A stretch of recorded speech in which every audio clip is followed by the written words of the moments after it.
were making $100,000 a week, and we would rent a limo and have all the inside the limo. If it don't make money, it don't make sense. I love growing up in the projects because I learned so much. We hustled everything from playing basketball, shooting dice. When growing up in Woken Court, I used to, I'm watching the older guys that hustle. And back during that time, they would sell nickel and dime bags. Right. So when the guy left, I would get him to leave me, because people would still come by. I would get him to leave me 10 dimes and 10 nickels. And he would let me make $1 off a nickel, $2 off a dime. So, and I'm telling you, I've had all types. In the projects, I would go up to the basketball court early in the morning and practice my around the world shots. You know what I'm talking about? From the key, right? And you go to the corner, because they gamble doing that. So I'm telling you, I've always hustled and figured out ways to be able to make a few dollars, all the way back from when we first started in the projects. I would have the dice all ready when we, at the playground before people got out there, because I want to be the one to house the dice. What does that mean? House the dice is the one, you get a cut off everybody. Oh, okay. Off everybody to shoot. Off every win, you get a little cut. Right. So I was 10, 15 years old, but I always was probably started smoking weed when I was like 13, 14. Yeah, 13, 14 years old, would take volumes every now and then.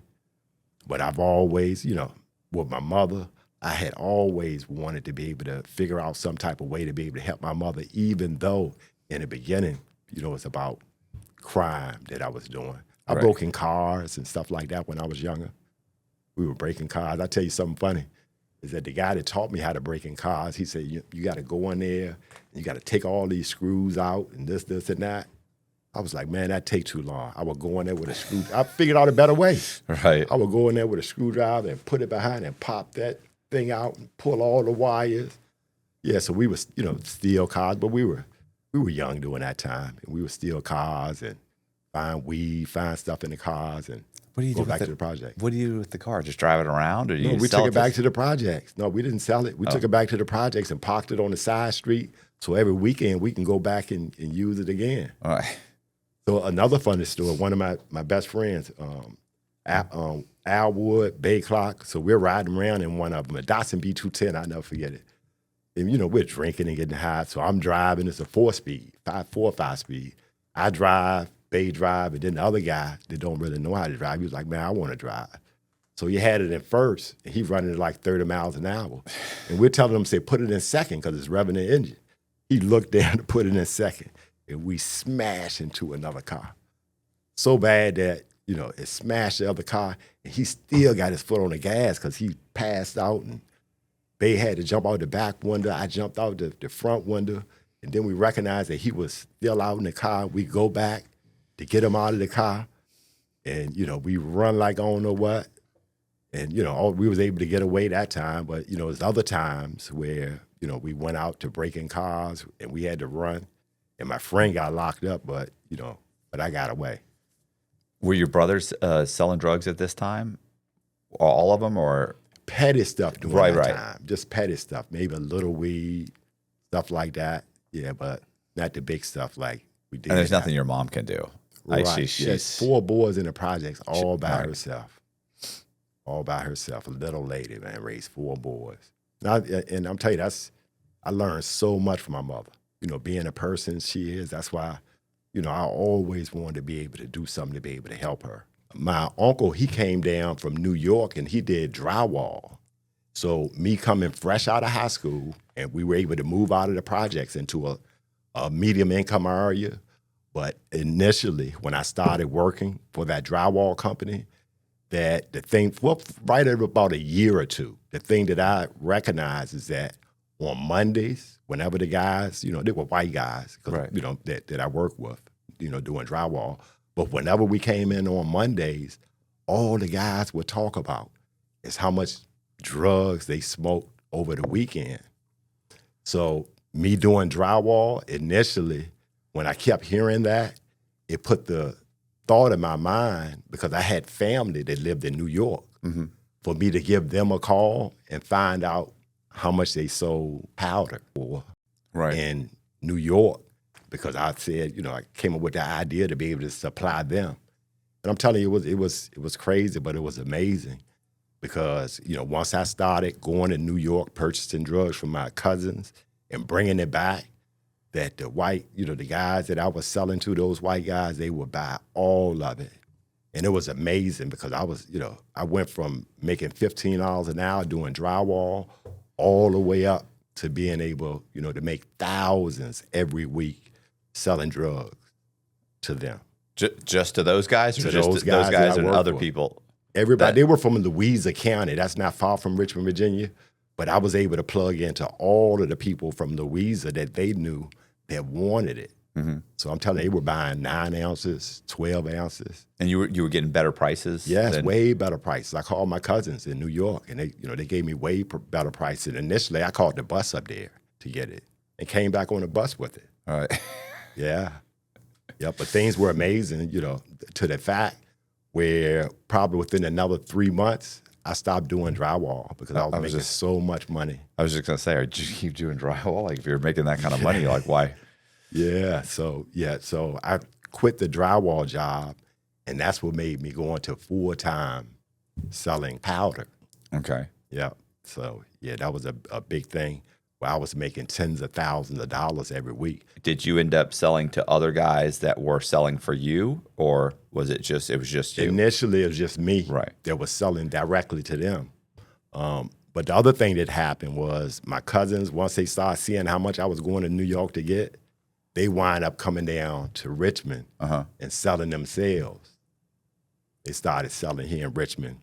And then me and my little brother, we decided that we were going to go back to the projects that we grew up in, Wookham Court, and that we were going to sell the rock cocaine there in Wookham Court. And that's what made it really amazing. How did you know? We're talking 1988. Yeah. Oh, yeah. So how much, how did you know how to make it? Did you already know how to make it? Yeah. I wouldn't know who to go to. You just go to a guy who's like, I'll show you how to cook it up. Right, exactly. Yep, it wasn't hard to find somebody to know how to turn the powder into the rock. And that really blew everything up. But we were making, $50,000, $100,000 a week. I've always looked at the best way to do things. Right. And even when I was selling drugs, I would never do hand-to-hand. The guys that work for me, I would never get them to do hand-to-hand drugs. So, well, what's the system that the you're system doing? is that because we were doing rock cocaine in the little vials, that whenever the guys walked up, before they get closer, you ask them how many. Right. Because they know how many they want. And they would say how many and tell them to drop the money where they are. And then you drop how many capsules where you are. Get them to walk over to where you are to pick up the capsules. You go over there, look at the money, put your foot on top of it until they get whatever they're getting and leave, and then you pick the money up. Okay. So it's just so many ways where I always try to work out the best way to be able to sell drugs when I was involved in it. I just always was a thinker to be able to, to process. Even when it came to me storing drugs, I never took drugs to my house. I would buy old cars from the auction and park them different places, put tags on them, and then put the drugs in the cars. Whenever I wanted to be able to go and get some drugs, I would get in the old pickup truck, put my bicycle in the back of the truck. Mm-hmm. I would ride about 2 blocks from where I had the drugs stashed in the car. I would park the truck, get my bike, ride my bike to where the truck was, park the trunk on the get what I wanted, and then ride back to my truck. So it's always been a process in everything. I've always, even being a little boy, always tried to think of ways to do things rather than just do them. And that's why I was, I was able to get into a place where I wasn't even, worried about getting locked up because I had so many other things in place to make sure I never took drugs home. Mm-hmm. So I tried to do everything to stay out. The car thing reminds me of, did you ever see the movie Empire? Yeah. Yeah, that he talks about, he does kind of a quick little rundown of how the operation works. And one of the things he talks about is that they've got like $200,000 sitting in the back of the trunk of a car. He's like, in the whole neighborhood, they all know that car is protected by these guys. There are people watching the car. He's like, and nobody would touch that car. Like they all know what's going on, but they don't mess with the car. And I always thought that was insane. Yeah, another system is even when we bought drugs in. If the first couple of times, I would catch the bus up there. But when it came to bringing the drugs back, once we got up to like a half a key and keys and stuff like that, we would hire, I still remember the name of it's called Touch of Class, limo service in New York. And we would rent a limo, pay a girl in New York to ride the limo down and have all the drugs inside the limo. And she would ride from New York down. Does she realize that it's filled with drugs? Yeah, she knew. Yeah, she was getting paid but to do that. Because, guys they'll do the cars. Well, they'll have a tow truck, not tow truck company, but a car moving service, load up like 3 cars in like California and drop them off in Chicago. And, one of the cars is, filled with, whatever powder. And the truck driver has no clue. All he knows is I'm just picking up some cars. I'm dropping them off at this. They own a car lot, or where I drop it off at the car lot. What are you talking about? They'll get pulled over, and some of them probably know. But at least they have plausible deniability. Like, well, what are you talking about, officer? I got a text to move the car. This is what I do for a living. Right, and that's how my cousins because they kept the process that I created with the Touch of Class. That after we stopped, they didn't use that process anymore. They were getting the mail down, and that's how they wound up getting caught, getting the mail down. Yeah, the mail. A lot of people do that. The problem with that one is when the package. Now what happened? The package will disappear. They'll catch it, and it disappears off the system. And you're looking at the UPS, and it's like, where'd the package go? And then like 3 days later, it shows up again. And then you get a phone call from UPS saying, hey, we found your package. By the way, there was an issue. No big deal. Where can we, can you come in and pick it up? Or are you going to be home? We need somebody to sign for us. Like, no. It's all bad. Yeah, it's just like put the DEA agent on the phone because I'm not signing for that package, bro. Something's wrong. I've been using Mando's whole body deodorant, and let me tell you, you can use it anywhere. Pits, balls, thighs, and even your feet. Mando's powered by mandelic acid, so it stops odor before it even starts. It blocks odor all day. I'm talking 72 hours. I love the scents too. My favorite is bourbon leather. It smells amazing. You can choose from other fresh options like Cloverwood and Mount Fuji. And the best part, no baking soda, no parabens, just clean, safe deodorant for your whole body. I've added Mando to my daily routine, and honestly, I feel fresher and more confident. It works way better than just showering alone. Use promo code COX at shopmando.com to get 20% off plus free shipping. Once again, that's promo code COX at shopmando.com. But this is the thing, and this was me and my little brother Dana. But this was a thing from the beginning because I've always had a pragmatic thought process. I like to look at numbers and being able, So this was a thing that we sat down and we talked, and we said that once we get $500,000, that we're going to do something legitimate. And that's what happened. How long did that take? 2 years, about 1.5 years, 2 years that we sold. Did anybody, like if you're selling to other, or you're supplying other guys that are also selling, do any of those guys end up getting busted? I mean, are there any like close calls? Like, yeah, all just smooth sailing for 2 years. Yes, it was relative to me and my brother. But my cousins that came down from New York, they wind up dealing with the girl that I was dating with her brother, and he wind up riding with some of the rock in the car, and it was the biggest bust in Richmond, Virginia in 1989. They didn't even know rock cocaine was there in Richmond. But that was the biggest bust. They got like a key of rock and about another like half a key of powder. But all of that was my cousins.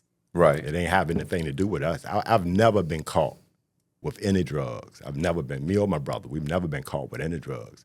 They wind up, that was the first hit, the big bust. And he wound up getting 40 years in state and didn't tell anything. What about your cousins? Yeah, that's the other part of it, is that if we go a little further, that once my brother and I, once we were able to get up, we got up to $480,000 cash money.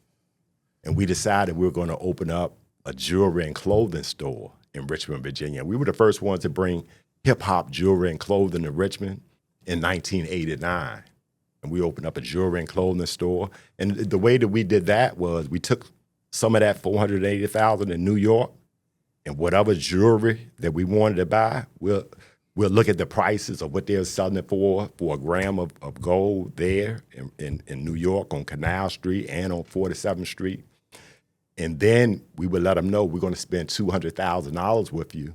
If they were selling it for $14 a gram in New York, that we wanted to buy for $7 a gram and spend $200,000 with you, and then be able to sell it in Richmond for the same price that they're selling it for in New York. Because everybody from Richmond, Virginia, were going to New York to buy Gucci, Fendi, MCM Polo. You know, that was the knockoffs during that time. Dapper Dan, I don't know if you're familiar with him. Dapper Dan? Dapper Dan, yeah, he was the one that did Gucci, Fendi. He was doing knockoff Gucci, Fendi, and everything back in it, yeah. And now he works for Louis Vuitton. Oh, okay. He did such a good job. When I think of Dapper Dan, I think of a Brother, Wherefore Art Thou? That was the paste that he put in his hair called Dapper Dan. Anyway, sorry. So you started this. It was a retail store, right? But your clients are drug dealers, right? These are the guys who are buying the hip hop. Yeah, most of them were. Yeah, most of them were. But it was amazing. We were making $1,000 to $3,000 a day in the jewelry and clothing store, legitimately. And we weren't selling during that time. We weren't selling. Yeah. How long did that last? About another 2 years. We had the store open for 2 years. But the big thing that happened is my cousins, they wound up getting locked up about a year and two. And they didn't have anything to do with our jewelry store, but they wound up getting locked up about a year into us having a jewelry store. And I'm telling you, we were there for them. You know, I went there and cried because, you know, the feds had got them. They had federal charges. Yeah. And, you know, and helped them all that I could. And really what happened was 2 years later, we come to find just before, you know, once we got into the store towards the end of it, we found out that they had came back and they were testifying in front of the grand jury against us. So we ran. Right. Well, I mean, but did they have a case against you, or they're just testifying that you were involved? But that doesn't sound like they have much of a case unless they did some controlled buys or something. No, what happened was they got convicted. They had 15-and-a-half-year sentences, both of them. Both my cousins, they had 15-and-a-half-year sentences. And they came back to testify against us to get their sentences cut to 5 years. Right. And all they did was talk about what we did 3 years prior. We've never got caught with any drugs. And that was enough to get an indictment against you? Of him, of my cousin saying of how many kilos that he sent in a 3-year period to us from when we first started. And that was enough to be able to, because I went to federal trial. I don't know if I was one of the. Well, I was just trying to think. I was thinking to myself, they don't have anything. They don't have you on wire. They don't. But then again, you're also not going to be able to explain where you got the money to open up this store. Yeah, they bought up all of that. Where's your money coming from? Because I was thinking that if it was just somebody who had a regular job and was living within their means, that wouldn't fly. Right. You know what I'm saying? Two guys saying something, you might still get added to the indictment, maybe, but that's probably, you might have a chance of beating that even in federal court, but not once they say, where'd you get the money? How are you making this money? Where's this money coming from? Where did it come? Once all that, plus the cousins, I wouldn't go to trial.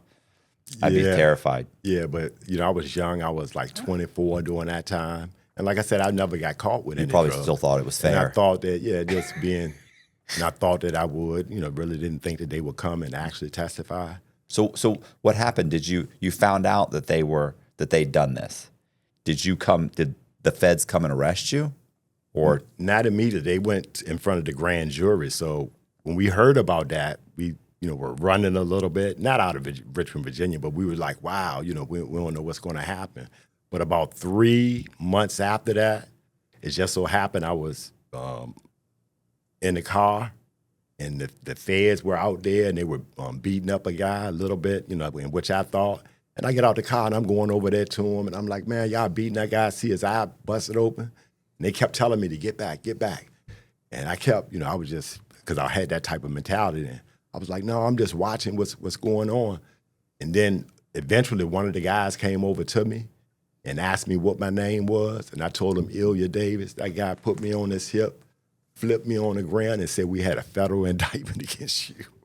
They just hadn't grabbed you yet. They just hadn't grabbed me yet. So it was amazing. I'm telling you, one of the biggest shocks that I had is when I got down there, because I've had petty crimes, petty stuff that I got locked up for. But when I got down there and saw the United States of America against Illya Davis, I was like, wow, the whole government against me. But still, I thought that I could beat it. So did you try and get bond? Did you get bond? No, we were facing 10 to life, no bond. No bond. Yeah. But all the crimes prior to that, you always got bond, I'm sure, right? Right, yeah, little stuff that I did. That's all I got was just little stuff. I find when guys have been to the state and then they get grabbed by the feds, they think it's like, oh, I'll get bond. No, you're not. Oh, I can do this. No, you can't. Well, they can't say this. Yes, they can. You know what I'm saying? Like everything changes. They start thinking it's fair because the state system, it's a more fair playing field than the federal system. Exactly.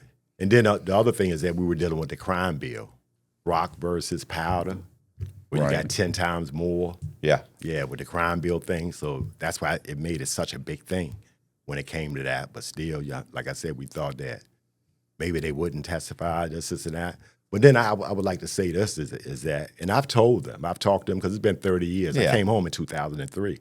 And I've talked to them. And I told them I don't have no malice, no type of against you guys, because I wouldn't be the person that I am today. The things that I learned when I was incarcerated, that I wouldn't be the plumbing. I own a plumbing company. Right. That I wouldn't have learned none of the things that I learned and be in a position that I am today if I didn't go to federal prison, if they didn't testify against me. Right. So I'm telling you, I still have love for my cousins. Well, so let's go back. What did your lawyer say? You get locked up, you get an attorney. What is the attorney telling you to do? Did you hire a private attorney? Yeah, private attorney, my brother and I. You didn't get bond, so he's coming to see you you're in the U.S. Marshals holdover. He's coming to see you. What is he telling you guys to do? More or less, he looked at the evidence and he knew that they were coming to testify, but he wanted us to be able to make the decision. Right. Like I said, I was 24, 25. I think I could beat the feds. Right. Right. It's funny how funny it sounds now. Yeah. He didn't try and talk you out of it. He didn't try and say, "Hey, man, listen, it's a bad idea."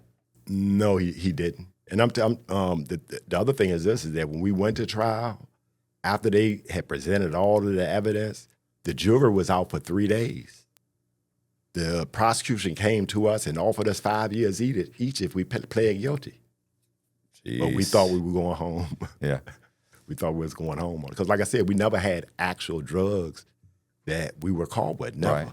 How long was the trial? How many days? It wound up being 4 days altogether. On that fourth day, they came back with not guilty on 2 of the counts, but guilty on the conspiracy for the rock. Well, what do you mean? No, I mean the actual trial, not the time that they were deliberating, but the actual trial. It went about 3 or 4 days. 3 or 4 days, Mm-hmm. and then they gave it to the jury, and then they spent 3 days, 3 or 4 days, almost 4 days. and came back and said, Then they came back and said guilty. "You know what? You know, I'm sure you realize this now is that the jury doesn't really know what you're facing. You know what I mean? They just know guilty or innocent. Do you think these guys were involved in conspiracy? Yes, we do. And then a lot of times, they'll sit there and think, well, look, I'm gonna find them guilty, but they're just gonna get. They're just kids. They're gonna get probation. They didn't catch them with nothing. They're probably gonna get maybe a year or two. No, I think that they did do it. They'll get a couple of years, and then 3 months later, when you get sentenced, if you go back to those jurors, and they're like, oh yeah, this guy got 30 years or this guy 15 years. They're always like, what? He didn't deserve that. What are you talking? I never would have found him guilty if I'd known he was going to get 30 years. I thought he was going to get probation. They didn't have any drugs. What are you talking? That's why they don't tell him. The only time they get to know what you're facing is if the death penalty is involved. Okay. That's it. It's the only time. They have 2 different, and then they have 2 different kind of like trials where one, they have to kind of have a little explanation, like you understand if he's found guilty. And then they're like, okay, so can you find him guilty? If you find him guilty, are you going to be okay with him getting death penalty? Well, yeah, if you can prove all that, yes. Then they're like, okay, now let's do the trial. So it's 2 different things. But that's why a lot of times you think there's no evidence. Why would they find him guilty? Because they didn't realize this guy was going to do 20 years. They thought he's going to get 4, 5. Right. So they came back. They found you guilty. How long until you were sentenced? Probably about another 2 months, a month Right. and a half before they sentenced me and my brother and I. Right. And what did you end up getting? 14 years. 14 years. Yep, I did 12 years, 7 months. My brother got 11. Did a little bit over 9. Did you file a 2255? All Did of you that. did all Yeah, of I it? did all the appeals. I just Everybody knew that I was going to be able to beat it in appeals. This is all wrong. They got it wrong. Yeah. Until, I got, they came back with all the appeals, denied. And then I knew I was going to have to do 12 years, 7 months. And the thing with my prison time in federal prison, I started off in FCI Petersburg. And I always tell people, I said my first 2 years was a transition period. But, most people wouldn't believe it. I was selling Right. in prison. Right. I was, weed. I was still smoking weed. When I was incarcerated that first 2 years, dealing with the COs, having them bring in whatever. Mm-hmm. So the first 2 years were just like I was in the street to some degree. Right. Then they transferred me from Petersburg to Estill, South Carolina, and that blew me away because I'm there making so much money in Petersburg. My brother and I. Right. Why did they Petersburg. transfer you? Because they changed the security level of the prison from a medium to a low, and they just had built a new prison. There was a medium in Estill, South Carolina, so they wanted to ship a lot of people. And by me having 14 years, I was a medium security. So they sent me there after they reduced it from a medium in Petersburg to a low. So Why were you medium? Just because of the time? Or the time? Yeah, I was the first time nonviolent offender. Yeah. I never did any time, just little petty stuff that I was able to get right out on. Well, what happened when you go to prison, you're hanging out, you're selling drugs, you're hustling in prison, they move you. At what point do you realize, like, this is probably not, I should probably do something else with my life. Like, this is not going to work out well. And listen, 13 years, because I know that I went through this. I seen guys get released, come back on a violation, get their paper quashed, get a new charge, come back, serve their time, get out, and come back on another charge. Mm-hmm. And I'm leaving. I'm like, this motherfucker's had a career, a criminal career. Well, I can't finish my first sentence. This is working on his third sentence. Yes. Including violations. He can't finish paper. They get arrested on paper so many times. The judge says, you know what? I'm taking him off paper. Like, I'm sick. They wear him down. Right. And then he gets out, and then 6 months later, boom, new charge. 5 years, 4 years. They come in, they leave. So you must have seen that. So I mean, at that point, don't you kind of see that and you think, yeah, this is not for me. Right. If I can go back again, because that's another pragmatic situation. The thing that I saw when growing up in Wookham Court in the projects was guys that were doing good. They were hustling. Then they wind up going to prison and coming home, and they could never get it back together. Either they wind up using drugs themselves, going back as you indicated, or they wind up getting killed. Yeah. So that was another thing that was in my mind. Well, even when I went to prison, that's why I say the first 2 years was a transition. I'm selling everything, making thousands a week in prison. However, even when I had my store before I got incarcerated, I started to be awakened to my history to some degree. Preachers would come by, people would teach me about the Black Panther Party and different things like that. People from the Nation of Islam would come by there with different information that kind of like stoked my interest in learning more. But after that first 2 years of incarceration, and they sent me to Estill, South Carolina, that's where my learning began. And my learning began, and I haven't been involved with them in the last 20-some years since I've been home. But what I did was I joined the Nation on the inside. And I'd like to just give you a brief explanation. When it comes to the Nation of Islam, because a lot of people don't understand, it's 2 predicate things that you're taught no soon as you join the Nation of Islam. Number 1 is memorization. They give you a piece of paper about this long with about 4 paragraphs on it, and they tell you to memorize it verbatim. Mm-hmm. And I told the guy, I can't memorize that. And the guy, he sat down with me and went line for line. The next thing you know, I had 2 paragraphs that I was able to memorize verbatim. That's number 1, what they teach you in the Nation. It's memorization. Number 2 is public speaking. And I didn't want to public speak. But no sooner you join the nation, they said, go up there and teach on yourself, on how you're developing yourself. They call it what Islam has done for you. So for that next 10 years, I'm telling you, I went from that one sheet of paper to next thing you know, I had 40 sheets of paper with information, paragraphs upon paragraph, and I was able to memorize it. And I didn't know I had that ability when I went to school.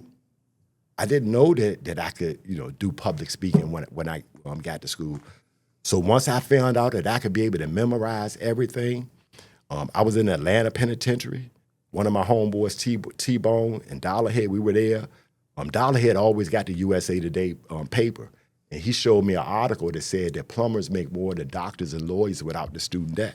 How have we not talked about that? I've talked about that for the last, in the last couple of years. I've mentioned that over and over again. I'm like, listen, these guys can go get a degree. These guys will go become a lawyer or a doctor, and they'll leave school and they're $500,000 in debt, and they're making $150,000. I'm like, you could be a plumber and make 130, 140. Some of them are making more than 150. I said they don't have any. All they did was they were like a journeyman, and they, granted for 6 months you probably have to kind of work under somebody to really understand the whole thing. You have to take some licenses, but it's not 3 or 4 or 500,000 in student loan debt. Yeah.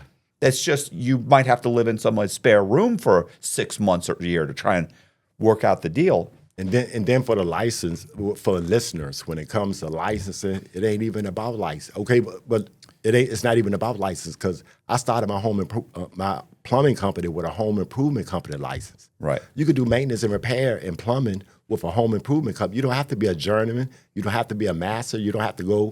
Well, most of the plumbing work anyway. Look, technically, if I change my faucet, I'm supposed to pull a permit. If I change my that might be here.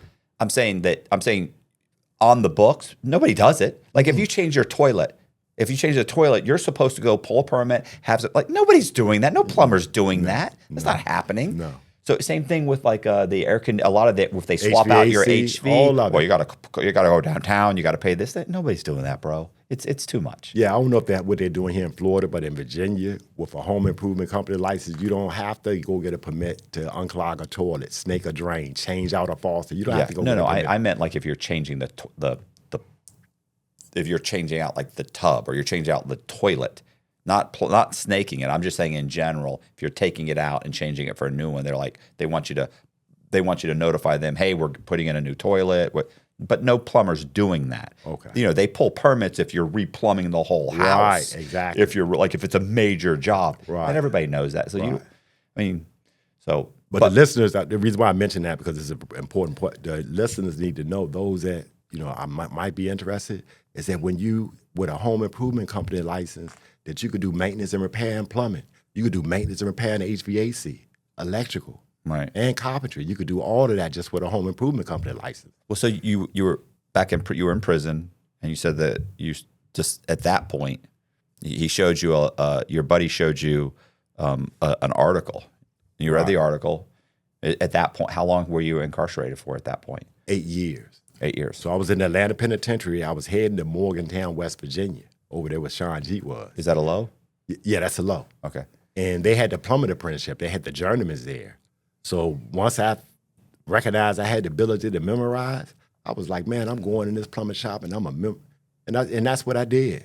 In no time, they have levels. They have levels when it comes to employment in prison, depending on what job you work. Orderly, 4, 3, 2, the one is the top. But when it comes to plumbing, they have the same thing. I came in there and started off at a 4, and within a year, I was the number 1 plumber. I was an institutional emergency plumber, even on the inside. So whenever they had any problem, they would come, open up my door to go and fix whatever problem it was, because I mastered it using those techniques that I learned of memorization. I just memorized everything. Boy, that's a lot. The institution, that's a lot different than a regular residential. That's like a major. Commercial. That's commercial. That's a major. That's a major situation as opposed to just a regular residential. Right. Is that what? So you did that, and you were incarcerated, and you were doing that the entire time. And is that what you were thinking to yourself? Hey, when I get out, I'm going to continue to do this. Right. I was planning on working for a plumbing company for 6 months to a year, and then branching off to my own company. Right. But when I What came happened? home, I worked for my cousin. My cousin was like, "Man, I got a construction company." Long story short, I was like, "Man, I need to get a check because they taking 25%. I was at the halfway house, and I need to work 40 hours a week." And it didn't work out like that. After about 3 weeks, he was like, "Man, we got to work on my house. I don't have no more work." And I'm not trying to go back to my PO and tell her that I got to change jobs. So I wouldn't got my home improvement company license. And I told him, I said, if my PO called or want to check on me, I said, just call me on my phone. I'll let you know whatever job I'm on. I let her know that, I'm still working for you, but I'm working on that job. Yeah, that way he says, he's at 1316 North River Side Drive. Yep. And so, not because I was real smart, but I use Coroplast signs inside my company. I use a 18 by 24 Coroplast signs, and I came up with a unique business model that separates me from all of our competitors. The unique business model is that we're the only plumbing company in Richmond, Virginia, from the beginning, that you can call, talk to a licensed plumber, and get a price over the phone, rather than have to charge $90 just to come to your door. Right. That's been our unique business model, upfront pricing over the phone. So with those Coroplast signs, putting them out, I started getting business immediately. I wouldn't got my contractor's license. I wouldn't got my insurance for it. And I talked to my agent, Mike Fisher, State Farm Mike Fisher. I talked to him, and he told me, he's like, "Man, how much you think you're going to make the first year?" I was like, "Man, maybe 10. I'm just out of prison." Yeah. I said, "Maybe 10 grand. And he was like, "Man, you're going to make at least 70 grand. Let me put that on there." And I'm telling you, and this other part is that when I came home, I bought an old 1988 GMC 3500. I came home in 2003. How much was that? About $1,700 I bought that truck. But I took reflective lettering and put it on the side of my truck, Anytime Plumbing with the telephone number, with those Coroplast signs that I would put out. And that's what I started the company with those Coroplast signs. And the first year, in 2004, I made $90,000. I come out of prison in October the 7th, 2003, and I'm working on my credit at the same time. Just Wait, and from October to the end of the year, you made 90 grand? Man, yes. And listen, and not only that, I was able to get my credit score to 700. I didn't know then, but the girl that I was dating then, she put me as a co-user. Yeah. Got me my own card. Yeah. And she already had a 700 credit score. Within 6 months or so of me using, the next thing you know, my credit score was 700. I'm telling you, I come home, like I said, October 7, 2003. By September 2004, my credit was so good, I was going to buy me a 2004 Lincoln Navigator. Coming out of federal. So my first year, I did 70. My second year, I did 140. My third year, I did 350,000. By 2008, I was doing 870,000 a year. I had bought 3 brand new trucks, had 6 people working for me. Are you hiring guys out of prison to work for you? No. Some of them? No, some of them were drug users. Oh, okay. Yeah, they probably did do some. Yeah, they were in the program of getting, and I learned a lot from them guys, because like you said, on the inside, I'm doing commercial. Mm-hmm. When you come out, it's residential. We don't have bathtubs in federal prison. We don't have residential toilets. But I was able, with YouTube. Yeah. Yeah, that's what I tell a lot of people, man. You don't have to go to school to learn plumbing. Everything, especially when it comes to maintenance, if you're going to want to do rough in whole buildings like you indicated, yeah, go to school to do that. But doing maintenance and repair, you can go to YouTube, how to remove and replace a toilet. Watch that video 10, 20 times. And guess what? You got a toilet to practice on. Yeah. And we charge $260 to change out a toilet. Yeah, I was going to say, I tell everybody, anytime somebody's like, how do you do this? I'm like, YouTube. Yes. I taught myself how to do how to edit all the videos, Final Cut Pro, all YouTube. Couldn't even, I thought I would be able to call Colby, but Colby uses Premiere Pro and I use Final Cut Pro. He's like, yeah, I don't know. And next thing I know, he sends me 2 videos from YouTube. Try these. But yeah, everything. Mm-hmm. It kills me too, because you go to prison get out after 13 years, and I'm talking to people after a year. I'm doing stuff on my phone and on the computer. They're like, how do you do that? I'm like, how do I do that? I was out of circulation for 13 years. You've been here the whole time. How come you don't know? Or I'll hear guys start arguing about something, and like 3 minutes into it, I'm like, you have the most powerful device ever created here. Like, why are you guys arguing about this? Let's look it up. Like, they're just, they don't. Yes. And that's one of the things that I try to indicate to people. It's not one thing that you can learn how to do minor search and Google it. Yeah. Yeah. So, that's what I did was, I used Google and I hired guys that knew more than me to be able to. And when it came to me wanting to transfer from a home improvement company to a plumbing company, a lot of people need to know this.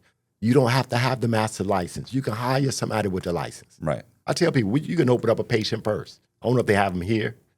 They have something similar to that. A patient first. Patient first. It's a smaller little doctor's office that they have. It's a smaller one. I think they call it something different here. Do they call it urgent care? Yes.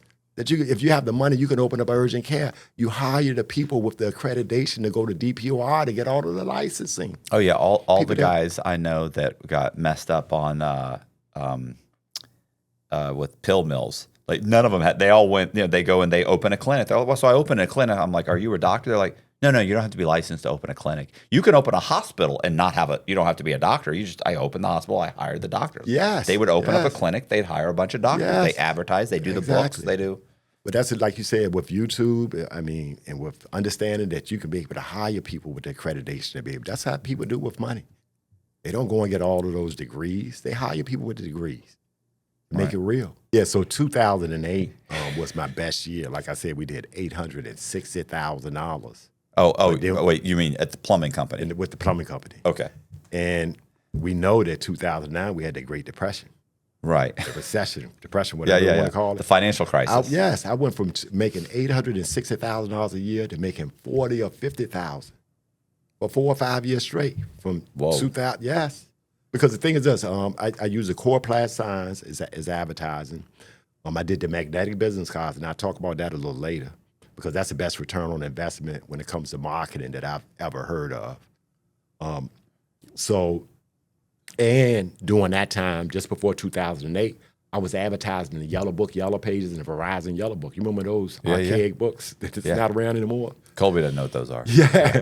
So with those books, I was spending $2,000 to $3,000 a month to be in those books, but I was making $2,000 to $3,000 a day from the calls that I was getting from it. Right. So not only did the economy fall in 2009, but the form of advertising changed from that to the internet. And I didn't have any placement on the internet. So for 4 or 5 years, I'm telling you, they came and was repossessing my vehicles. I had to go back and get them. I'm telling you, I made 40 or 50 grand. For about 4 or 5 years straight. So by God's grace, I had to rebrand the company all over again to be able to get back. We're probably 3/4 of a way back to where we were in 2008. But I had to get presence on the internet. I didn't have any presence on it. Now, if you Google emergency plumber Richmond, Virginia, you'll see we come up as the #1 emergency plumbing company. Because I found out, through research that the reviews count so much. Because we got like 300 reviews when it comes to our plumbing company. So not only that, I had to rebrand everything, the marketing, and to be able to get back. And now, not only am I #1 when it comes to emergency plumbing on the internet, but we're running commercials on channel 6, 8, and 12 in Richmond, Virginia. And the return on investment has just been crazy on them. The biggest return on investment that I have, and I've shared this with a lot of people, is the magnetic business card. A lot of people don't know that. I don't even know what a magnetic business card is. I'm assuming it's a business card that's just a magnet. Yes, that's a magnet. #1, they're indestructible. I could give you one. You could wash it in the washer, put it in the dryer, and the thing's still looking at you as opposed to a paper card. That's #1. #2, I get a box of 5,000 of them from Vistaprint, right at about $1,000 for 5,000. But like I say, I'm pragmatic. I look at the numbers. 5,000 times my average plumbing call, which is 200, is a potential $1 million return. I give out 2 of those $5,000 boxes every year. I give out 2 of those. But like I said, you get a potential. And people call me about marketing and advertising. And when I tell them about the magnetic business card, I say, if you can give me something close to these numbers, half of it, for 1,000 investment, potentially 1 million. And I haven't found any other marketing tool that's better than that when it comes to the return on investment is those magnetic business cards. And what else? And then I told you about my other marketing it was unbeknownst to me. I learned from it by jumping when it came to me buying a vehicle. See, during COVID, I wasn't able to give out those cards. During COVID, Right. because I wasn't nobody, everybody had on masks, they wouldn't want to touch you. But the thing that happened to me during the time of COVID is that I was going to get a new vehicle anyway. But when I was planning on spending $40,000 to $50,000, I was at the Mercedes dealership. I was planning on spending $40,000 to $50,000, but I went up there and I saw the 2021 GLE 53 AMG SUC. I saw that car and I had to have it. I had to have that car. So I bought the car. During COVID, I bought the car. But the thing that I recognized immediately is that everywhere, because I'm riding around with a box of 5,000 business cards in my, that everywhere I went in that car, even during COVID, they will come and want to see the car. So when they come to see the car, I give them the first card, let them know that I own a plumbing company. But then I ask them, I said, you want to see the back? I open up the back if they want to see the ambience and stuff in the back. And I ask them, I said, where you work at? If they work somewhere, I give them 10 more and say, put these in the break room. Mm-hmm. So with that particular vehicle, I could go to Wawa's, Sheets, that's what they have in Richmond, Virginia, and be able to give away 100 business cards to make the car pay for itself. The car drew people to me to be able to give them the cards that make the car pay for itself. Right. I had another, and like I said, I didn't know that until I jumped and bought that car. Another thing that I did, I bought a $4,000, I have some people call them Connie Corso, I have a Cane Corso. She weighs 150 pounds now. But I paid $4,000 for that dog. But after I got her, after I spent the money, wasn't that I knew it until I spent the money. It came to me. And I put it on my Facebook and my Instagram. I said, I'm gonna make $100,000 with this dog. It's like I make the car pay for itself. I said, I'm gonna make $100,000 with this dog by the end of the year. And people responded back, they said, what, you gonna breed her? I was like, no, I'm gonna put her in a television commercial. Okay. I did a television commercial in 2021 with that dog and me and my brother on the side, a 5-second commercial with Anytime Plumbing. A licensed plumber answers every call, and we always give upfront pricing. Anytime Plumbing, call us anytime. That's all we say on the commercial, 5 seconds. With my dog in there.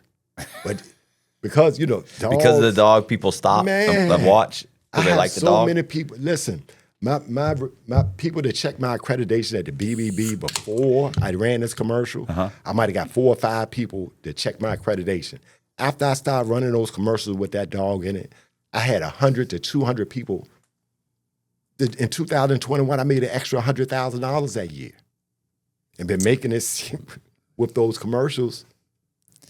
I don't know why. I'm giving a marketing idea too. Yeah, I was thinking Graham Stephan when he did that video about the Tesla. He bought a Tesla that was for $1. And he kind of explains why it really only costs you $1. Yeah, you can write off this much because they're 6,000. They weigh like 6,000 pounds. He goes through the whole thing on why it's really not that expensive to own this vehicle. But right, so the GLE got crashed, and that's why I upgraded. I upgraded to the S580 in 2024 because it had the weight limit where I was able to get it in my company name. Right. So I'm able to write off all of the depreciation. And like I said, with me giving out the magnetic, I'm telling you, with my S580. You got to do a video about that. Yes. But listen, with my S580, it's big enough for me to ride my 150-pound Cane Corso. You talking about giving out cars? With her head out that window in the front and with the car that I'm driving, man, I get up people crowd around. We have a festival, and I spent $3,000 to get her trained from a place called K9 Off Leash Training. I don't have to walk on a leash. She weighs 150 pounds. Mm-hmm. But she'll stay by my leg. But whenever they have festivals, and she let anybody pet, she go, like I say, I have a 2-year-old. She's good with children and everything. Whenever they have festivals, I go out there with 1,000 cards in a pouch with my dog, and everybody that want to pet her, I'm giving out business cards. With the dog, I'm driving around in the car. I go to Sheets, Wawa's, wherever I'm at. When people come up and want to pet the dog, you can pet them where you work at. I'm giving them the first card, where you work at, 10 more. It makes everything. So the thing that I've been good in is turning perceived liabilities into assets. Mercedes, they perceive it as a liability. There's just a lot of things that I've done in jumping and buying things where I was able to see afterwards on how not to just get them to pay for itself, but to be able to, really bear income from those things. I was going to say, how was it? Come on, push back. No, there's no pushback. I was actually thinking, I was at Publix the other day, and I grabbed some flowers from Publix for my wife, Jess. And this guy said something. He's like, man, he's like, I should, and I don't know what they were, like $12 or something, $14. And he goes, I should get some flowers for my wife. He goes, man, they're just so expensive. And I said, bro, flowers pay for themselves, bro. I said, trust me, it pay for himself. He goes, yeah. And I was like, yeah. Exactly. That's what I found in life, man, is that whole attitude changes yes, man. as soon as you walk in with I'm an optimist, and I don't like pointing the finger because I recognize that every time you point your finger, it's 3-pointer. I'm a solution-based person. Mm-hmm. I'm not going to complain and all. I don't want to complain. I'd rather compete. So what's going on? What are you and Sean G? Because that's right. Like that's how we know each other, right? Wow, that's how we got introduced. Yes. Tell me about because we had Sean G on here. Listen, talk about energetic. Man, he is energy. He's all energy. Makes me tired. If you sleep hot at night, you know how disruptive that can be. Whether you're having trouble falling asleep, you're waking up sweating in the middle of the night, or all of the above, that's where Ghost Bed can help. As the makers of the coolest beds in the world, Ghost Bed is your go-to for cooling mattresses, cooling pillows, and cooling bedding. From their signature Ghost Ice fabric to patented technology that adjusts to your body's temperature, every Ghost Bed mattress is designed with cooling in mind. So whether you want a plusher mattress that cushions your shoulders and hips, or a firm option with exceptional support, your Ghost Bed will keep you cool and comfortable all night long. When you purchase a Ghost Bed mattress, your comfort is guaranteed. You can try out your mattress for 101 nights, risk-free, to make sure it's the right fit for you. Plus, they offer free shipping, and most items are shipped within 24 hours. If you're not sure which Ghost Bed is right for you, check out their mattress quiz. You'll answer a few questions and get a personalized recommendation. Even better, our listeners will get 10% off for a limited time. Just visit ghostbed.com/Cox and use code Cox at the checkout. That's ghostbed.com/Cox and use code Cox for 10% off site-wide. Man, he's amazing. I'm telling you, I listen to his podcast, and I'm in there just rolling on the things that he say. Sidebar, he said, I do this better than he said, I drink some water. Man, I'm telling you, that brother's amazing when it comes to him being able to market what he's doing. And I follow him because I had the same perception that most people had when it came to Diddy. When it came to Diddy trial, all the stuff that you heard before that. And that man, he opened my eyes up to the whole, and I was like, wow. And I hit him. I hit him on a message. After he told me he was in Morgantown, I was like, man, I was in Morgantown too. I went to federal trial like Puffy did, and I know what those people do. Man, they're lie, cheating, steal. They don't care. They want a conviction. Mm-hmm. It's the same thing with my trial, with mine. They had my cousin to say this, but I'm telling them, they were lie, cheating, steal because they don't want to lose. Yeah, I wrote a book about a guy who, it wasn't him, it was his co-defendant. His co-defendant, he's ready to testify, but everybody's basically pled guilty. And when they go into him, they said, the prosecutor comes in and says, listen, he said, I need you to testify against this guy. I forget, the guy's name was LaPointe, I think. He was this guy, John LaPointe, whatever his name was, LaPointe. And he goes, yeah, I've met him. He goes, but I never sold any drugs to him. He's like, yeah, but you mailed drugs to him. He's like, yeah, I know, but I was just given an address. Like, I don't really know him. I did meet him one time, but it was just to go in the store that he owned this store and buy something. And then we would mail stuff because he had a commercial store. Mm-hmm. So he's like, but I don't really know him. And he's like, well, that's a problem. We need you to say that you were aware of this drug deal and this and this. And basically, like, that's what we were hoping for. And he's like, I mean, because there's phone calls or this, that. And he's like, yeah, bro. He's like, I'm sorry, I can't help you. And he goes, well, he said, it'd really help you out if you could help us out here. And he goes, well, what do you want me to do? Lie? He goes, no, I want you to do 20 years. What do you want to do? And he went, lie. Well, he's like, do you know him? Did you? And he's like, and he listens to the prosecutor. He's like, I mean, I guess, yeah, I know him. He's like, I don't. He said, no, don't worry about the particulars. We're gonna get you and this other guy, which was another guy in the case. He's like, we're gonna bring you back here tomorrow, and we're gonna let you guys sit here, and we're gonna order you lunch. We're gonna get you lunch, and we're gonna get you. And so they did. They brought him back, and they had the case file, And they had all the stuff there, and they just left these two guys in a room to figure out what you're going to say. And they came back. He said, comes back. They ordered him lunch. He's like, man, we ate Chick-fil-A and this and that. And came back a couple hours later. He's like, so were you guys aware of that? Yeah, no. I would say I called him. You can see my phone call right here. We talked about him receiving the drugs, and that's why I shipped it, and you guys got the shipment. He's like, oh, that's what I thought. What was this phone call? Well, that was him calling back to make sure that the shipment was the whole. And was he aware that there were pills in that? Oh, yeah, of course, bro. Yeah, no, he was aware. He was aware. Changed completely. Wow, yeah. But people think, oh, they wouldn't do that. Come on, stop. Yeah, some of that happened to me to that when I was in federal prison. It's a premier lawyer in Richmond, Virginia, a black lawyer named Saad Al-Amin. And I had already did like 8 years. I'm on the yard, and they call me to the case manager office. I get there, and he tell me the feds is on the phone. I was like, wow, what did they get ready to do? But they questioned me because his daughter, the premier lawyer, Saad Al-Amin, his daughter worked for me in my jewelry and clothing store when we had it.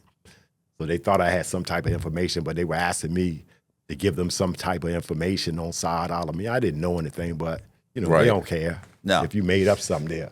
Listen, I had bribed a city politician. The guy's name was Michael White, and his whole campaign his whole budget was $30,000. We'd given him like $21,000 out of the 30 to run it to become a city, a county. Yeah, no, it was a county, not a commissioner, but a county for city council to become a councilman, because he eventually became a commissioner. But initially, he was just running for that, and I met him, talked to him, and said, "Look, I'll be more than happy to fund your, get you some money."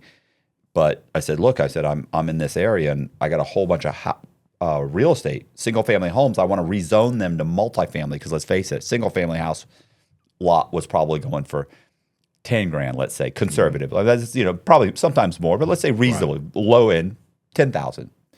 But if it became a multifamily, that thing's worth $40,000. You can build 3-4 houses on there. Mm-hmm. I mean, they're all in one, obviously 3-4 built units. Mm-hmm.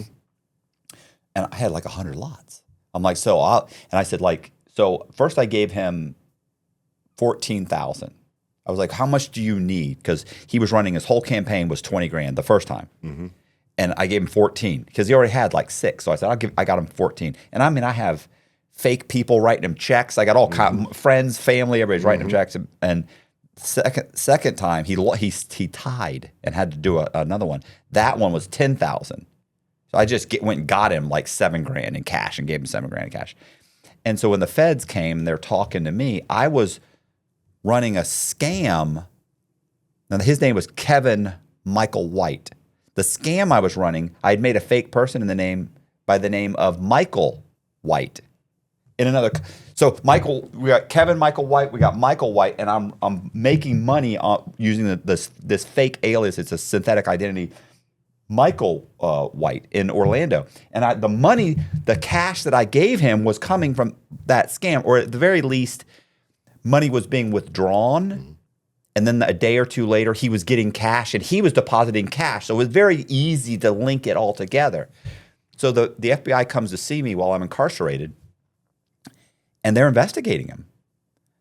And I'm like, oh, okay.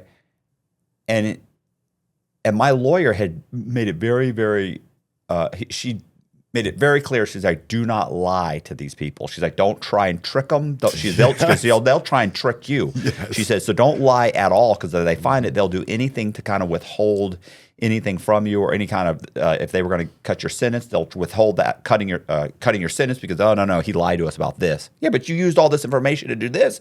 You owe him something. No, he lied over here. She said, don't lie to him. I was like, okay. So they came, they talked to me, and they're talking to me. They're telling me what's going on with him, and they're looking at him for an investigation. They said, we want to talk to you about this investigation. I'm like, okay. And they're like, what happened? I'm like, if I bribed him. I gave him a bunch of money. They're like, right.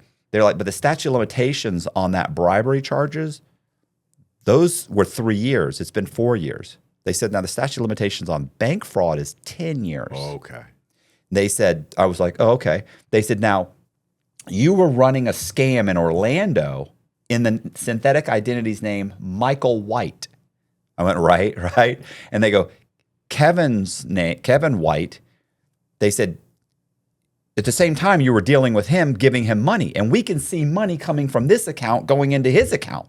And we can see, like, there's phone numbers between you and the guy running this scam and Kevin, like, within, like, it's very easy, obvious. And I was like, no. And they were like, so obviously he knew about this. And I went, yeah, no, but he didn't know. And they went, no. Okay, but what do you mean, Mr. Cross? Obviously he did know. I was like, no. I said, like, some of that money being withdrawn may have gone to him, like, but he didn't know. And they went, okay, but it appears that he knew. I'm like, right. They said, okay, you understand, Mr. Cox, the statute of limitations is up on the crime that we know you committed with him. Right. So we can't indict him on that. I'm like, right. They said, but we could indict him for bank fraud if he knew about this crime here. I went, right. And they went, I said, but it's just a coincidence. I said, I mean, I see what you're saying. I know how it looks. I said, but yeah, I said, in fact, I said, I only used the name Michael White because I had seen his yard signs saying Kevin, like M. White or something. And I thought I should name one of my synthetic identities White. But I don't want to say Kevin because there is a Kevin White. I'm going to say Michael White. So I was like, yeah. It's just a coincidence. And they're looking at me like, are you a fucking idiot? Yeah. And, knowing now what knowing if I'd known then what I know now, like I would have been like, absolutely, it was his idea. You know what I'm saying? Like, but I didn't know, and I'm sitting there thinking, I'm like, no, but that's not what happened. Because I'm thinking you're trying to fuck with me, and that's not. But the guy was so really trying to coax me into doing it, and I was like, no, that's not what happened, and no, I do see what you're saying. I said, yeah, it looks bad, and he even said, he goes, yeah, but nobody on the jury would believe it was a coincidence. I was like, I know, but it is, and he was like, okay, yeah, I don't have any other questions. Because there was another FBI agent there to talk to me. So I'm like, okay, what's going on? Because this, I know we've got a case here, So I start talking, which we didn't, by the way. Had I known we didn't, I would have been like, it was, of course. Right. Kevin was constantly calling me for that money. But I did. So anyway, but yeah, they will, and people think it's overt, right? That conversation that he and I had, if you talk to that agent right now, that would be, well, we talked to him and we explained the entire situation, how it appeared this way. And Mr. Cox insisted that it wasn't. And I told him, well, it certainly appears that way. And he said that it wasn't and that it was a complete coincidence. So at that point, we ended that conversation. And that would be accurate. But I know what he was trying to get. He was egging me on. He was trying to get me to say this, which is another reason why. True or not. Right. Well, which is another reason, but they can do it in such a way that when they write the report, it looks like it's completely legitimate what they were doing. They were perfectly ethical. That's why just now I heard recently that they now are recording. You understand the FBI for the longest time never recorded. It's two agents come and investigate. They come and talk to you, two agents, then they write a report. I don't know about you, but since the 1970s, you can walk in and just put a recorder down. Why can't we just put this recorder down during this? You know why? Because during that coaxing, it would be pretty obvious on that recorder that you tried to coax me to cooperate against someone that falsely. Yeah, like you say, they presume they try to get you to think that it's going to be overt, but it was covert. Yeah, it's very, very subtle. Yes. When the way they do it, and before you know it, you realize, like, okay, okay. You know what? Yeah, he did know. And then they're like, oh, great. I think we're going to be able to help you out. Yeah, and that's how it. So, but people don't realize that. They don't realize, and the same thing, like two people in the sand saying, no, absolutely, he was involved. You don't have to. You didn't get me on a wire. You don't have me photographed. You don't have me on video. You don't have phone calls with me. You don't have a fucking thing but two people sitting on the stand saying that I was involved in their transaction and now I got to go to jail for 15 years?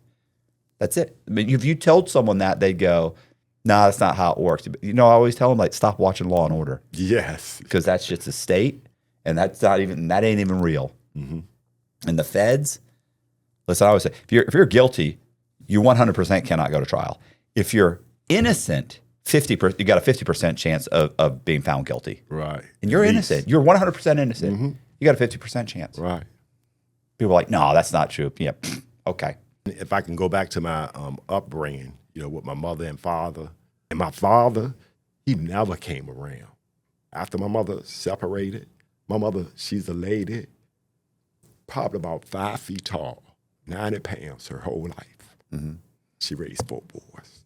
So. Is she still alive? Yes. Yes, that's the beauty of it. How old is she? She's 78. Okay.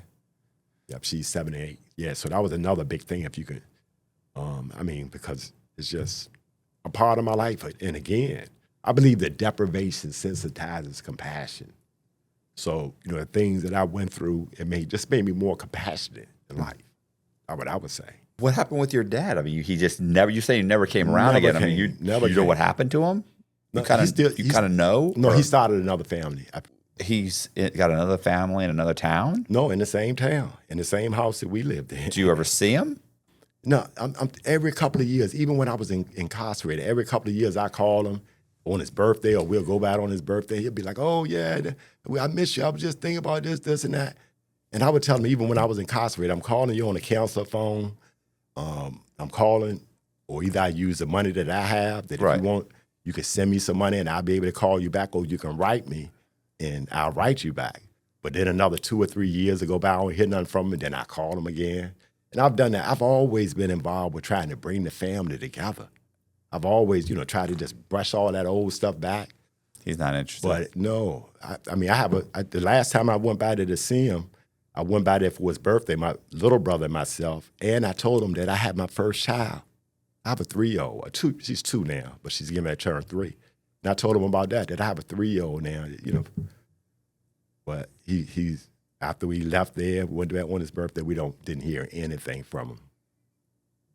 Yep. So when it comes to that real man that was there to guide us, no, it just was the people, the hustlers, and people that we saw. That's bizarre. They were growing up.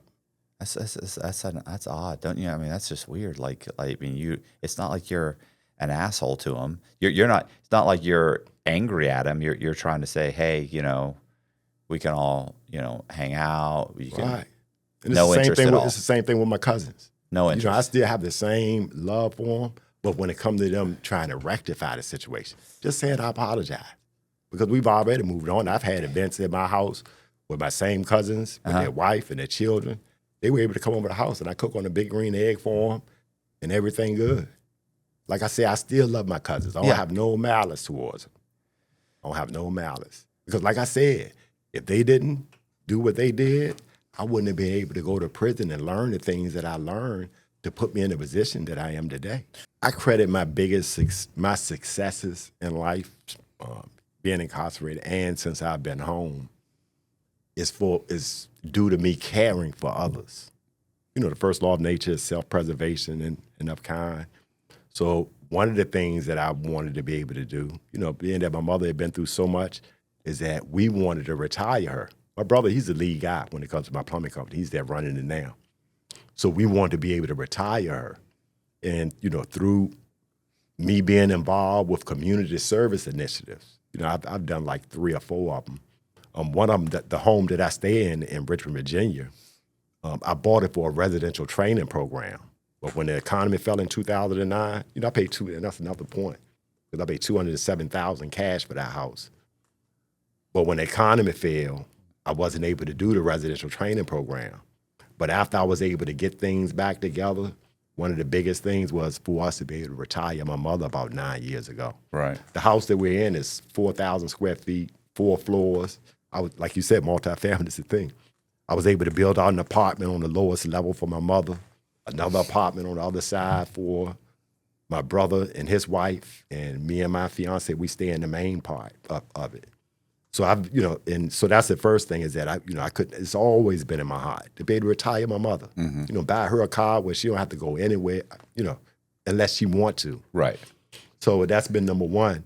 But number 2, I've been involved with community service initiatives. Like I said, I bought that house for a residential training program. I've done feeding programs to push another concept that I've been working on for the last 10 years called the Young Economics Awareness Program. And in doing so, the projects that I grew up in, my brother grew up in, they have 450 residents. So we went there to promote the idea of community-owned businesses. But in doing so, we gave everybody a bag with potatoes, onions, carrots, a head of cabbage, and then another bag with 4 pieces of white fish in it. And we went door to door. 450 residents where I grew up at. This was for my birthday like 5 years. That's what I wanted to do for my birthday. And then there was a couple of other projects, Gilpin Court and Fairfield. And at first I was raising a little bit of money. You know, people might have donated a little bit to help with it. But God told me, he said, don't worry about raising no money. You got it. You do it. So they had 450 residents in Fairfield. We went door to door, promoting the idea of community-owned businesses to create thousands of jobs in low-income areas. And then after that, we went to Gilpin Court in Richmond, Virginia, the biggest houses project that's there. We went door to door, gave everybody a bag of potatoes, onions, carrots, a head of cabbage, and 4 pieces of white fish.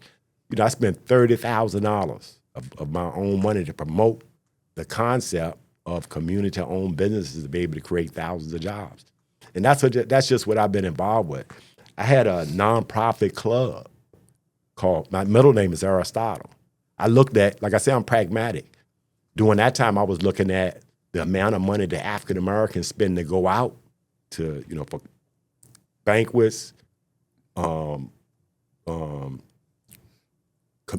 banquets, clubs, sororities, fraternities. For every time they needed a building to get them for a meeting, they would have to rent a building to be able to do so. So I thought if I got a building big enough, made it aesthetically pleasing for the 30 plus, that on one side that we could be able to have a nonprofit place for us to meet at, and on the other side have a training program. And I'm telling you, by God's grace, I raised $250,000 in cash money and merchandise that was donated to make it a reality, to make that a reality. Even so, I didn't know during that time that we dealt with a problem as African Americans when it comes to us supporting one another. So that developed into another program, and that's the one where we did the distribution of the food, and that's called the Young Economics Awareness Program. And just a concept of how to create thousands of jobs in low-income areas. And like I said, the thing that I know is the reason why we as African Americans suffer is that we spend $1.6 trillion in the economy every year, that you might not believe it. It stays in our community for 6 hours before it's gone. We don't have a fish market. We don't sell chicken. We don't have a convenience store. We spend 9 times more on hair care products than any other nationality, but we don't have one. We have one now, beauty supply store in Richmond, Virginia, but it's the same thing across the board nationwide. And in my opinion, it's really not opinion, I know that the reason why everything that happens in African-American communities, from petty crime all the way up to the loss, those are symptoms or ailments from our economic cancer, that if we deal with the economic part, that we'll be able to raise the funds to be able to build institutions that deal with we're talking about $1.7 trillion annually. Latinos, their money, with the little time that they've been here, their money circulates 4, Asians' money circulates 9, and there's no limit on how many times your money circulates.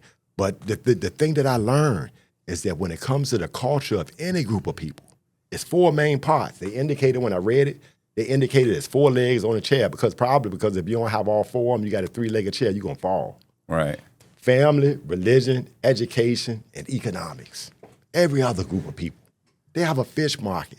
They got somewhere they can go buy a chicken. But we're not involved in any business, economics, and commerce.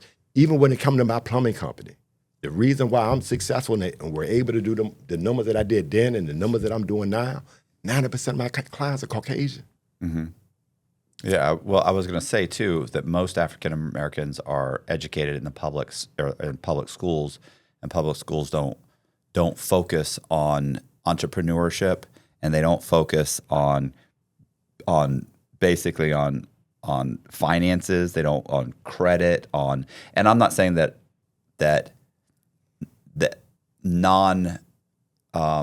non-public schools do, although they do somewhat. They will have some classes on those. But I think that most public schools in African American areas are focusing on just basic reading and writing. And not that I think that they ever would focus on. There are some of those schools. What are the magnet schools? What are the schools? What do they call them? They call them magnet schools. Magnet Yeah. That you have to apply. Do you have those up there? No. So these are special schools that get that because they're so good, like they have such good teachers and higher scores, they get more funding. Okay. So those schools will have one or two classes that will focus a little bit on like banking, which is like, how checking works, how credit works, how like little thing, borrowing, that sort of thing. But I don't think that in African American communities that public schools are focusing on that at all, right? Yes. So and I also think that there's typically no father, right? And even if there is, he probably doesn't have the education to teach his kids how to do any of that anyway. Like, it's funny because my ex-wife is Puerto Rican. Her father, since she was, I want to say 14 or 15, he would pay the bills. And this is funny because she and I, one of the few things we had in common, ex-wife, her father twice a month would bring her in and sit her down, and they would go over what the budget was and pay bills. When I was about 13 or 14, my mother did the same thing. Twice a month, she would come in. Because you know why this happened? My father had picked up the phone one time while I was on the phone to a friend of mine, and I was talking about how I was going to get my dad to buy me a computer. And he had said something like the computers were expensive, or because this was new. This was when Apple came out, and there was a fake Apple called the Franklin 1000. It was an Apple, but it was a fake one, right? It was a knockoff. And I was like, and I forget how much they were. They were expensive though. They were like $1,000, $1,500. That was this is, keep in mind, I'm 56. This is when I was like 13. This is forever ago. And my dad and my friend said, man, they were super expensive. I said, no, my dad's rich. And he heard that. He thought, oh no. Oh no. So listen, within 2 or 3 days, my mom's coming in, going over the bills with me. And I remember my dad had gotten a check, and my dad made money. My dad he got a check for, let's say, $15,000. I don't remember what it was, but that's twice. He got paid twice a month. That was $15,000. That's a fucking ton of money. Yeah. 40 years ago. Yes. So we're going over it, and she's like, the mortgage is this much, the such and such is this much, and we're calculating it. I was always good at math. And we got to the credit cards, and we're down to there's $5,000 left, and the credit cards are. We owe $15,000 to this credit card, 20 to this one, yeah. and American Express. That's $4,000, and it has to be paid. Mm-hmm. So when I saw that, I was like, well, we don't have enough. Like my voice cracked. We don't have enough. What are we going to do? And she's like, no, it's okay. We can pay the minimum balance on the credit cards. It doesn't pay. But what about the rest of it? We wait. We're going to hold that off. We're going to pay some of it. But this one, we have to pay all of it. So now we're down to a couple thousand to make some minimum payments on these 2 credit cards. I'm trembling. Listen, I thought we're in the poorhouse. When I left that, we were in the poorhouse. But as a kid, I already understood revolving credit. I forget what they call it. Not institution credit. What do they call it? Installment. I knew what installment credit was. I knew what revolving credit was. I knew what a mortgage was. My mother explained. And so every 2 weeks, I start doing the bills where we're writing checks. Where I've never met any black guy that I've ever talked to. And I taught the GED class for, 3 or 4 years. In prison. None of them had ever gone over, with their parents, the bills. They had no idea. Most of them would tell you, what they knew about credit was credit's bad. You don't get credit. Credit's bad. Yeah. And I was like, credit's bad? What are you talking about? Do you know how much wealth can be built with credit? Yeah, that is wealth. Credit is wealth. You have. I mean, it allows you it gives you the accessibility to build wealth, even if it's debt. Because they're like, oh no, you're just trying to get me in debt. No. All billionaires are in debt. Yes. They're still billionaires. Yes. So, but yeah, that's what when we were Buying talking on the assets, phone, yes.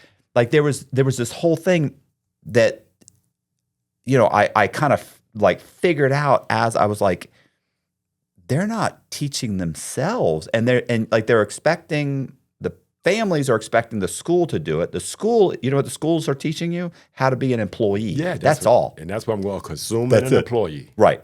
Yeah. Work for somebody, use the money to buy shit. Yes. And not even buy stuff that's worth anything. Buy bullshit that's worth nothing in 2 years, that just depreciating items. They're more concerned about buying a really nice car than they are a house. I'd rather have a piece of shit car and have a nice house. Matter of fact, every millionaire I know lives with, like the hard money guys I used to borrow from, they'd all pull up in like a 10-year-old beat to shit Volvo, but you go to their house at some point, they're living in a $2.5 million house. And this was 20 years ago. Right. But yeah, and that's what I just noticed. And also I have a girl, I shouldn't say girl, she's in her 20s, a woman by the name of Brittany that helps me build websites. Okay. And she's black. And she told me that when she started doing this, she said, it's funny because I would pass out cards and tell everybody what I was doing, this and that. She said, do you know that the only people that reached out and really helped me, she said, were white people. Yeah. She said, when I told people, she said, other, you know, my friends and my family, and she said, other blacks that I knew what I was doing, she was, that I own my own business, this is what I'm doing. If they wanted me to help them at all, it was always give me a discount. Right. Or, well, you should do this and I'll get you more business. Just do it for free. And I'm like, no, I'm starting a business. I'm struggling. And she said the only people that went out of her way to help were white people. Yeah. She said those are the people I get the most help from. And I was like, that's fucked up. That's why I indicated from even my plumbing company today, you know, 90% of my clients are Caucasian. They had to legitimize me before, you know, most of the African Americans started to patronize me. Mm-hmm. And I still, you know, get the same thing. But the thing that I want to get you to try to visualize, imagine if your people didn't have anywhere to go to buy fish, that you had to go to another nationality of people, culture of people, mm-hmm. to buy everything that you have. You don't have no grocery stores, nothing. There's no used cars, nothing at all. And that's where we are when it comes to African Americans, is that we become a people that are consumers and employees mainly. We're not involved in business, economics, and commerce. And like she said, is that even when we get involved with it, we don't support one another. It's that some people call it a crab in a barrel mentality when it comes to us being involved in business, economics, and commerce. But the thing that I understand is that the idea of cooperative economics, I've been studying it for 10 years, to break that crab in a barrel mentality. Because whether it's we don't sell cell phones, we don't have a tax preparation, a renter center. We got, where I grew up in Wickham Court, in between, it's a 3-mile run, because you wouldn't know the streets, but it's a 3-mile run. They have 20 convenience stores. None of them are African American. So what I indicate is through cooperative economics, all that indicate is that the profits, it's a one-time financing idea, whether it's a cell phone shop, tax preparation, whatever it may be.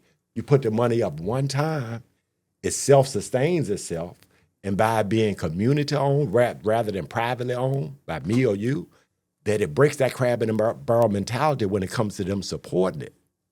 So 1.7 trillion from a bottoms-up approach, that's the way that I look at it, from low-income areas.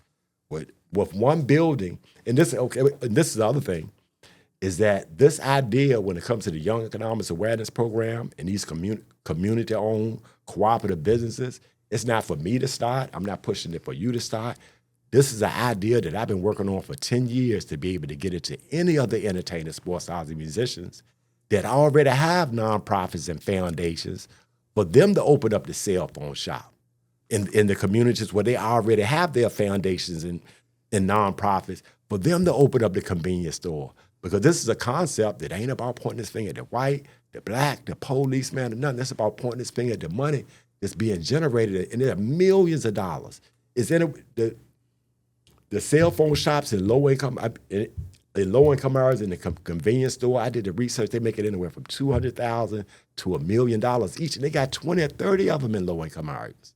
They're not poor and low-income areas. It's just the money that they're spending isn't being recirculated in our community. I mean, so a lot of people can't imagine that, but everything that we purchase in low-income, and really not just low-income areas, we're not involved in business, economics, and commerce at all. And as I indicated, it's 4 legs: family, religion, education, and economics. You cannot have a culture. All other cultures of people have all 4 of those. When it comes to them having their own grocery stores, we don't have anything in low-income areas. So I've been trying to push this idea to be able to get it to any of the entertainers, sports stars, and musicians, for them to institute it. Because just open up a cell phone shop, making it community-owned. The people that work there, they walk to work. And whatever the profits are at the end of the year, those go for every program and institution that's necessary. I tell people, I say, I own a plumbing company. I know carpenters, I know electricians, where we'll be able to generate money to buy land and build. I do the plumbing and build institutions big enough to deal with all of the petty crime, all the way up to the most heinous things that go on in low-income areas. But it takes, until we get back to the economic part. I talked to L. Douglas Wilder about this idea. And he told me, he was like, if it don't make money, it don't make sense. Right. And that's what we're talking about. Community-owned businesses to be able to create thousands of jobs, not just in Richmond, Virginia, but it's necessary nationwide. They probably don't have a black fish market here. Nothing is going on. We're not involved in business. And it's been a degradation since desegregation up to now, because like you were indicating, what was sold is to go to school. Become an employee. Yeah. And going to school, when we talk about the number of it ain't about science, technician, science, technology, engineering, or math. A lot of those degrees aren't. Man, you go to school for 30, 40 years for social, a BS degree and this and that, and social. You have a big debt, but then you can't even find a job in your field. So I've been pushing for us to be involved in business, economics, and commerce. There's no way that we could have retired our mother working a job. Who's going to be able to do that working a job? How you going to retire your mother working a job? Have you ever been involved in any other business besides this growing up, or you? Yeah, I own a mortgage company. I own a development company. I flipped houses. You know. Wow. Yeah, and I'm telling you, that's been my thing, is that I've been business, economic, thought process all my life, really. Even when it was, to the negative, selling drugs, I put together people to be able to do. In prison, the same thing, involved with institutions. It's about creating something. So how to contact us? Young Economics Awareness Program on YouTube, Young Economics Awareness Program on Instagram and Facebook. And then we have a website, yeapstk.com. Hey, you guys, I appreciate you watching. Do me a favor, if you like the video, please click the like button, share the video. Also, subscribe to the channel, hit the bell so you get notified of videos like this. Also, we're going to leave all of Mr. Davis's links in the description box. So go in the description box. So all the links that he just said and social media, you can click on those. You can go there, follow him. You can also go to his website and you can get in contact with him if you want to help or if you know anybody that wants to help. Once again, thank you so much. I really do appreciate you guys. See ya.